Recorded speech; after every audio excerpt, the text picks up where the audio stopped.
Yeah, so it's Sunday, June 1st, and the moon Apistishkitsatos, the flower moon. And I guess we're going to go see a movie this afternoon, but I've got about 40 minutes that I can spare to do some garden work. And here I've got this garden patch that's gotten kind of weedy. I've got some onions already growing in there and some spinach already growing, so I want to leave those. And of course, these strawberries, I want to leave those.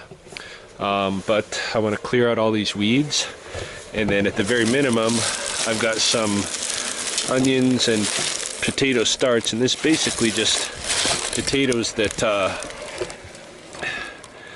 I bought, in fact these ones I might have grown myself last year and just never ate, and then they've grown sprouts.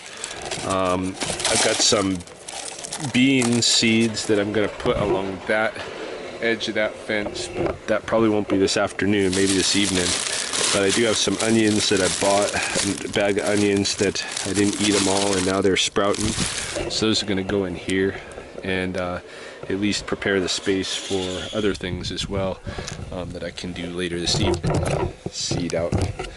So I'm just going to set the camera up to observe.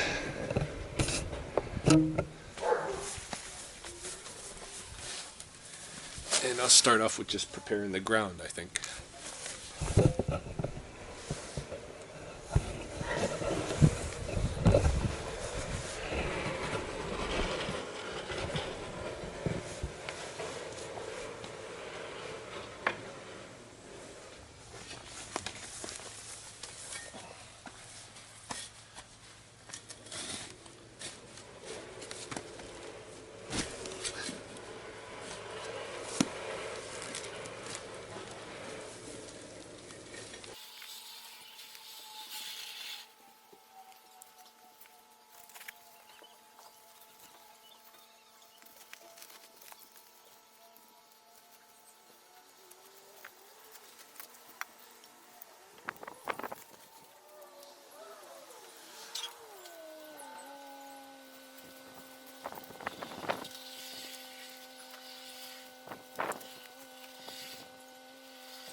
Okay, making good time so far. So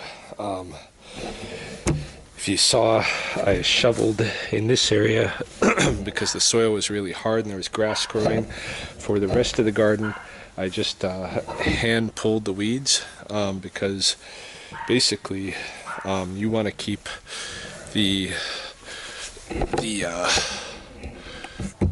microbial community of the soil as close to natural as possible. So the less you can turn it, the better. If you don't have to turn it, don't turn it. So if you can pull a weed without digging up the soil, that's the best way to do it. Right, so now I'm gonna and I got my pile of weeds here. But of course, weeds, there is no such thing as weeds. There's just such a thing as plants. So if you know your plants, you know, how to use this stuff. I got a whole bunch of different plants here. Some of them, they're just kind of like out of season for me to use, like the dandelions. I could probably pop off the flowers and use those. They're perfectly edible and taste all right. But stuff like this, like the prickly lettuce, I don't really want that too many spines and stuff to deal with. You could cook it if you want a pot herb, but for eating, it's got a little bit too much of that silicone stuff in there. But I did pull a bunch of dock leaves, and these I'm going to save, put in the refrigerator, and eat them probably tonight. They taste like lemon. Anyway, I'm going to plant my potatoes in here. For that, you got to dig a hole and put them in.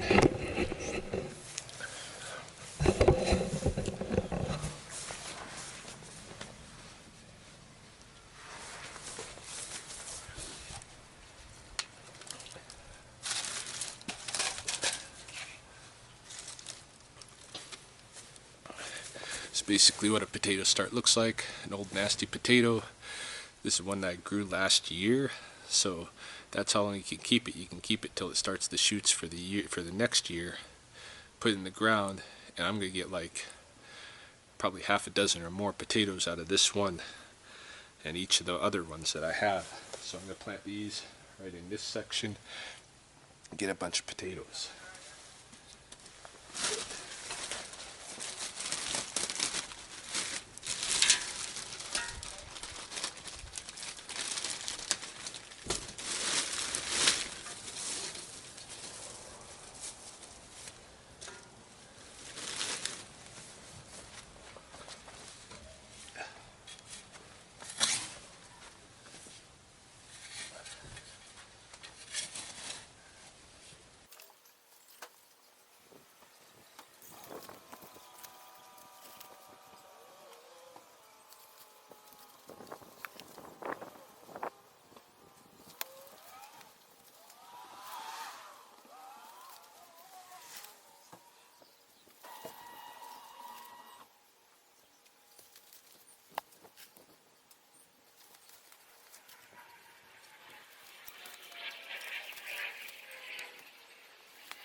I don't know if the camera caught that, but I moved over on this side.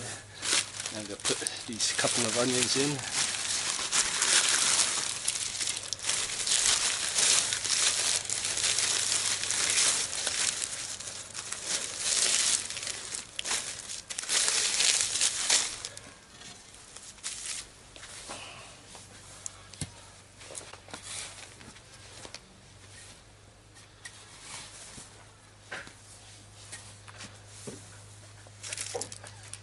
There you are.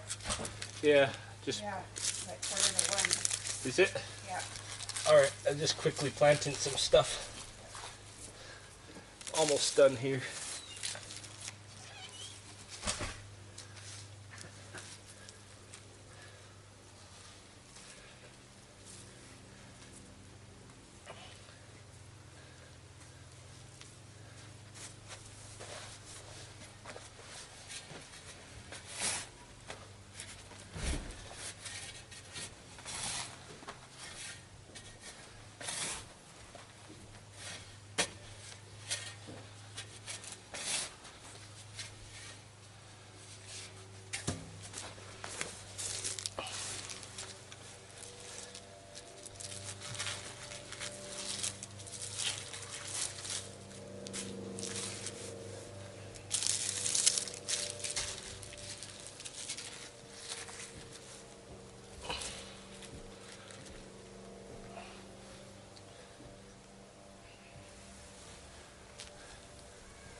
Alright, so there we have it, about 30 minutes, and prepared and planted a whole potato garden. I'm going to get hundreds of potatoes out of that garden, and got some onions in there as well. And I'll be able to this evening seed in there for spinach really quick. That'll only take me 10-15 minutes. The spinach, because it's mostly above the ground, is in no jeopardy of squeezing out any of the potatoes. The potato greens might squeeze out the spinach a little bit, but that's okay. I just see the whole thing where the whole area where the spinach and whatever grows. So quick bit of gardening. Now I gotta rush off, quickly rinse my face, and head out to the movie.